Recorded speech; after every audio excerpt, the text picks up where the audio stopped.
ओम नमः शिवाय। जय माता रानी। दोस्तों, स्वागत है आपका आपके अपने यूट्यूब चैनल अन्नपूर्णा और मैं हूं आपके साथ अभिनंदन तिवारी।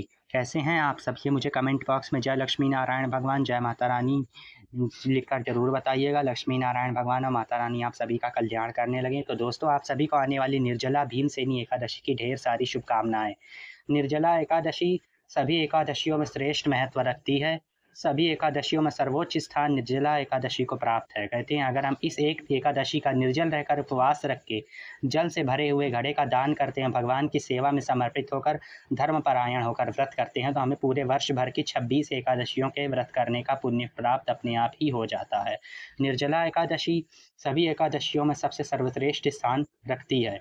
तो इस साल 2025 में निर्जला एकादशी कब मनाई जाएगी, दिन व तारीख, पूजा का शुभ मुहूर्त, क्या हमें पूजा में सावधानी बरतनी है, किन चीज़ों का हमें ध्यान रखना है, किस तरह से व्रत रखना है, और अगर प्यासे हम नहीं रह पाते तो हमें किन खास उपायों को करना है, हमें किस तरह से व्रत को करना है, ये सारी जानकारी आज की वीडियो में आपको प्राप्त हो जाएगी। तो वीडियो शुरू करने से पहले हमारी आप सभी से एक रिक्वेस्ट है कि अगर आपने हमारे चैनल अन्नपूर्णा क्रिएशन को अभी तक लाइक, शेयर और सब्सक्राइब नहीं किया है, प्लीज़ हमारे चैनल अन्नपूर्णा क्रिएशन को लाइक, शेयर और सब्सक्राइब कर लीजिए। बेल आइकन को प्रेस कीजिए, ज़्यादा से ज़्यादा मित्रों तक इस वीडियो को शेयर कीजिए ताकि जितने लोगों को ये जानकारी पहुँचे, सब पूजा पाठ करके इस वीडियो का लाभ उठा सकें। तो चलिए, हम एकादशी माता का और लक्ष्मी नारायण भगवान का जयकारा लगाते हुए अपने इस वीडियो की शुरुआत करते हैं। बोलो लक्ष्मी नारायण भगवान की जय, बोलो निर्जला एकादशी माता की जय। तो दोस्तों, निर्जला एकादशी को भीमसेनी एकादशी भी कहा जाता है। वैसे तो सभी 24 एकादशियों का महत्व है, लेकिन निर्जला एकादशी उनमें से सबसे सर्वोच्च और सबसे ऊपर है, सर्वश्रेष्ठ महत्व रखती है। धार्मिक मान्यताओं के अनुसार सिर्फ एक निर्जला एकादशी का व्रत रखने से हमें पूरी 26 एकादशियों का व्रत करने का पुण्य फल प्राप्त होता है। तो आइए जानते हैं इस साल निर्जला एकादशी का व्रत कब रखा जाएगा। तो हिंदू धर्म के अनुसार एकादशी का व्रत करने से मनुष्य को पापों से मुक्ति मिलती है और लक्ष्मी नारायण की कृपा की प्राप्ति होती है, और अंत में सभी पापों से मुक्त हो मनुष्य वैकुंठ धाम को प्राप्त होता है। वैसे तो सभी 26 एकादशियों का महत्व है ही है, लेकिन निर्जला भीमसेनी एकादशी उसमें सर्वोच्च स्थान रखती है। धार्मिक मान्यताओं के मुताबिक सिर्फ एक निर्जला एकादशी का व्रत करने से हमें 26 एकादशियों के व्रत करने के बराबर पुण्य फल प्राप्त हो जाता है। निर्जला एकादशी को भीमसेनी एकादशी भी कहा जाता है। इस दिन भगवान विष्णु और माता लक्ष्मी की पूजा करके घड़े का दान और मीठे फलों का दान किया जाता है। इस साल निर्जला एकादशी 2 दिन मनाई जाएगी। पहले दिन स्मार्त निर्जला एकादशी व्रत रखा जाएगा और दूसरे दिन वैष्णव निर्जला एकादशी व्रत रखा जाएगा। तो हिंदू पंचांग के मुताबिक एकादशी की तिथि 6 जून 2025 को रात्रि 2:15 पर शुरू होकर 7 जून को सुबह 4:48 पर समाप्त होगी। उदया तिथि के मुताबिक निर्जला एकादशी व्रत 6 जून 2025 को रखा जाएगा। स्मार्त निर्जला एकादशी व्रत 6 जून को और वैष्णव निर्जला एकादशी का व्रत 7 जून 2025 को रखा जाएगा। तो निर्जला एकादशी में पूजा का शुभ मुहूर्त इस प्रकार है कि हम 7 जून को व्रत रखेंगे, तो 7 जून को पारण का शुभ, 6 जून को जो लोग व्रत रखेंगे वो 7 जून को पारण करेंगे। पारण का शुभ मुहूर्त 1:44 से लेकर 4:31 तक है, और जो 7 जून का व्रत करेंगे वो 8 को पारण करेंगे। तो जो वैष्णव निर्जला एकादशी का व्रत 7 जून को करेंगे तो उनका पारण करने का शुभ मुहूर्त 8 जून को सुबह 5:23 से लेकर 7:17 पर पारण करने का शुभ मुहूर्त मिल रहा है। तो हमें किस तरह से पूजा विधि करनी है, तो किस तरह से हमें इस दिन पूजा करनी है, तो इसका हम आपको जानकारी देते हैं। तो निर्जला एकादशी के दिन सुबह सूर्योदय से पहले उठ जाएं, शुद्ध जल में तिल मिलाकर स्नान कर लें, ठंडे पानी से स्नान करें, उसके बाद सूर्य देव को 1 लोटा जल अर्पित करें और फिर अपने घर के पूजन स्थान पर आ जाएं। घर में स्थापित अपने मंदिर के सभी देवी देवताओं का पूजन करें। फिर एक स्थान पर आटे से चौक पूर लें और चौक के ऊपर चौकी लगा कर उसमें पीला कपड़ा बिछाइए, फूलों का आसन देकर विष्णु भगवान और माता लक्ष्मी की प्रतिमा या चित्र को स्थापित करिए। उसके बाद उनके दाहिनी ओर जल का भरा हुआ वो घड़ा या सुराही जो आप दान करने के लिए लाए हैं, उस घड़े में या सुराही में कंठ पे कलावा बांधकर उसमें कुछ मीठा डालें और उसमें शुद्ध जल से पूरे घड़े को ऊपर कंठ तक सुराही को भर लीजिए और उसके ऊपर पूर्ण पात्र रखिए। पूर्ण पात्र के ऊपर हम थोड़ा सा शक्कर रखेंगे क्योंकि घड़े का सिरवा खाली नहीं रहना चाहिए, तो उसके ऊपर हमें कुछ मीठा रख देना है। शक्कर या मिश्री या बताशे के कुछ भी आप कर्ण उसके ऊपर रख दीजिए और उसके ऊपर एक पीला कपड़ा रख कर हमें खरबूजा या आम रखना होता है। तो उसके ऊपर आप पीला कपड़ा रखिए और उसके ऊपर खरबूजा रखिए या आम रखिए, जो भी आपको फल अच्छे लगते हैं वो आप दान कर सकते हैं। इसके बाद विष्णु भगवान, माता लक्ष्मी के साथ में हमें गणेश जी की पूजा भी करनी है, क्योंकि गणेश जी की पूजा के बिना सभी कार्य अधूरे माने जाते हैं। गणेश जी सर्वोच्च देवता हैं, इसलिए उनका हमें पहले पूजन करना है। तो चलिए फिर हम एक दीप देशी घी का दीप प्रज्वलित करेंगे। और इस दिन हमें पूजा में अक्षत का प्रयोग नहीं करना, क्योंकि एकादशी के दिन अक्षत का प्रयोग पूजा में पूर्ण रूप से वर्जित है। तो अक्षत की जगह इस दिन हम तिल का प्रयोग करते हैं। तो हाथों में तिल और पुष्प लेकर पूजा का संकल्प लेंगे, अपना नाम बोलें, पिता का नाम, गोत्र, निवास स्थान बोलकर पूजा को प्रारंभ करें। और किस तरह का व्रत रखेंगे वो भी आप अपने संकल्प में यहीं पर बोलिए, और उस तरह से आप जिस तरह से व्रत रखना चाहते हैं उस तरह से संकल्प बोलकर वो संकल्प जल और तिल भगवान के चरणों में अर्पित करें। आप सबको हम स्नान कराएंगे। अगर आपकी पीतल की मूर्ति है उनको आपको प्रॉपर वे में पंचोपचार विधि से पंचामृत से स्नान करा दीजिए। अगर आपका विष्णु भगवान, माता लक्ष्मी का चित्र है, आप मूर्ति की पूजा कर रहे हैं या फिर आपके पास तस्वीर है, तो उनको जल का छींटा लगा के भाव रूपी स्नान कराइए, गणेश जी को स्नान कराइए।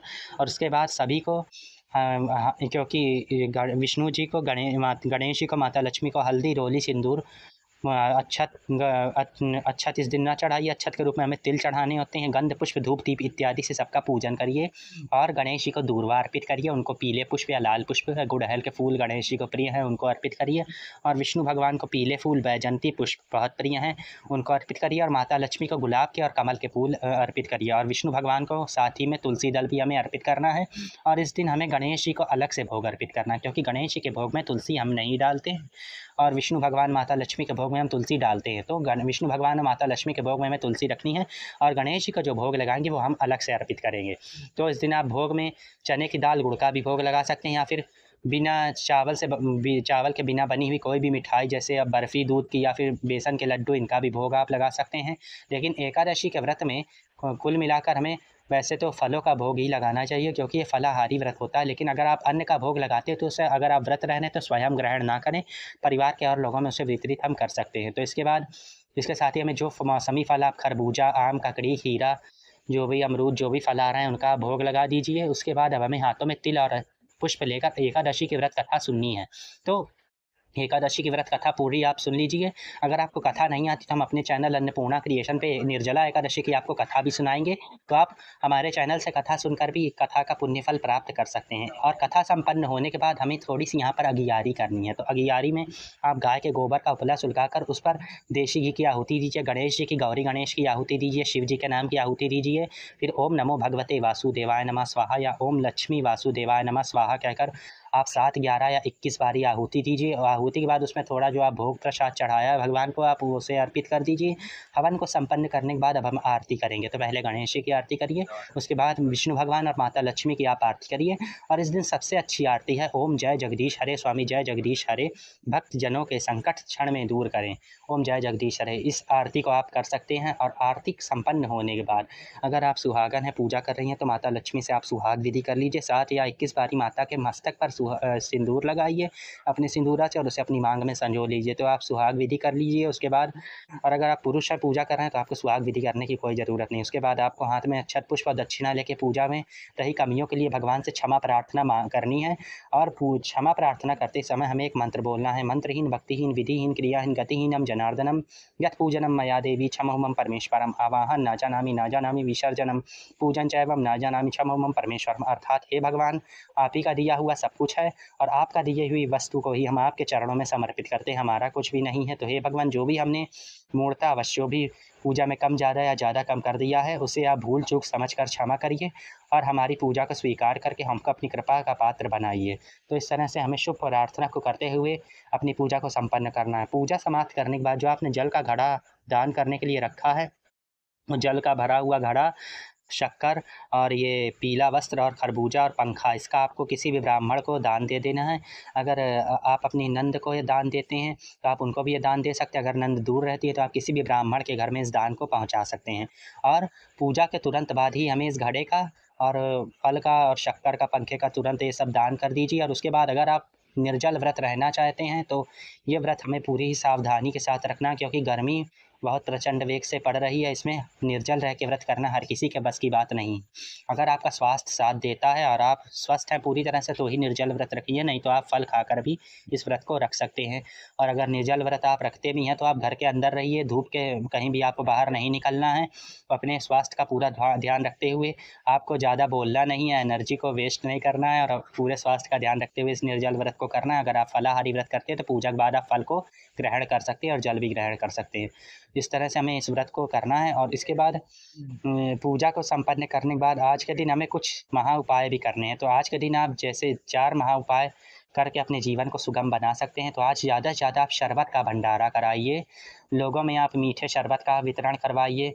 और जैसे ज़रूरतमंदों को गर्मी से बचाव वाली वस्तुएँ जैसे चप्पल हैं, छाता है, इन सब चीज़ों का दान करिए। छायादार पेड़ लगवाइए, जैसे बरगद है, पीपल है, आम है, इन सब के पेड़ लगवाइए जो छाया प्रदान करते हैं। तो आज के दिन ज़्यादा से ज़्यादा शुभ कर्मों को करिए। और इस दिन आपको तिल से बनी हुई मिठाइयों का भी ज़रूरतमंदों में वितरण करवाना चाहिए। इससे भी भगवान विष्णु अत्यंत प्रसन्न होते हैं। तो इन सभी वस्तुओं का आप दान करिए। और एकादशी के अगर आप पूरा निर्जल व्रत रहते हैं तो अगले दिन द्वादशी की तिथि में हम पारण करेंगे। तो आपके पारण का शुभ मुहूर्त 6 तारीख को व्रत करेंगे, 7 तारीख को पारण करेंगे। और जो हम लोग वैष्णव लोग जो 7 को व्रत करेंगे वो 8 तारीख को सुबह 5:23 से 7:45 तक पारण करेंगे।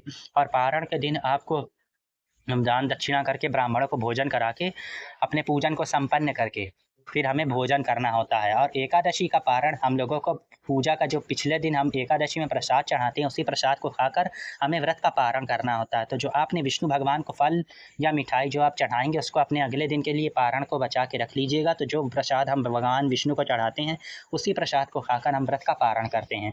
तो इसी तरह से शुभ कर्मों को करते हुए हमें एकादशी का व्रत करना है। निर्जला एकादशी सभी एकादशियों में खास है और ये एकादशी सर्वोच्च स्थान रखती है। तो इस एकादशी का आप हो सके तो व्रत जरूर करिए। इस दिन ज़्यादा से ज़्यादा शुभ कर्मों को करिए, क्योंकि ये एकादशी सभी एकादशी में सबसे बड़ी एकादशी कही गई है। कहते हैं कि अगर हम इस एक एकादशी का व्रत करते हैं तो हमें पूरी साल भर की 26 एकादशियों का व्रत मिलता है। तो कहते हैं कि जो भीमसेन थे उन्होंने एक बारी अपने आचार्य से पूछा था कि हे भगवान, हम पूरे 26 एकादशियों का व्रत नहीं रख सकते, क्योंकि वो जो है काफ़ी कसरत करते थे और वो उनको भूख बहुत जल्दी लगती थी। तो कहते कोई ऐसा मार्ग सुझाइए कि कोई एक ऐसी एकादशी हो जिसका व्रत करके हम पूरे साल भर की एकादशियों का पुण्य फल प्राप्त कर सकें।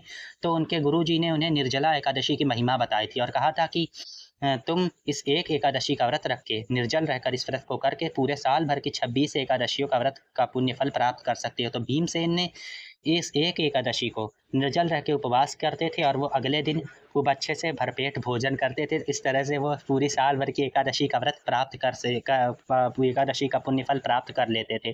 तो भीमसेन के एकादशी का व्रत करने के कारण ही इस निर्जला एकादशी को भीमसेनी एकादशी के नाम से भी जाना जाता है। तो हम आशा करते हैं कि आपको हमारे द्वारा दी गई ये जानकारी अच्छी लगी होगी। तो आगे के इस वीडियो में हम आपके साथ निर्जला एकादशी की संपूर्ण पूजा विधि भी शेयर करेंगे और कथा भी शेयर करेंगे और निर्जला एकादशी की आरती भी हम आपके साथ अपने चैनल पर शेयर करेंगे। तो उन सभी वीडियो को भी ज़रूर देखिएगा। इसके पहले हमने आप सभी के साथ गंगा दशहरा के सभी वीडियोस भी शेयर किए हैं, पूजा विधि, आरती, कथा सब कुछ शेयर करें। तो आप गंगा दशहरा का भी पूजन उन सभी वीडियो को देखकर कर सकते हैं।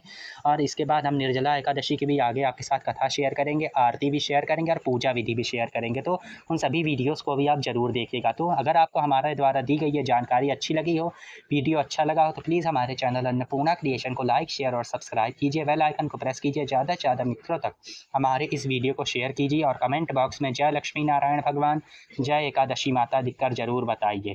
तो लक्ष्मी नारायण भगवान, एकादशी माता आप सभी का कल्याण करें और ज़्यादा से ज़्यादा मित्रों तक इस वीडियो को शेयर कीजिए ताकि जितने लोग इस वीडियो को देखें सब इसको देखकर पूजा पाठ करके वीडियो का पूरा लाभ उठा सके।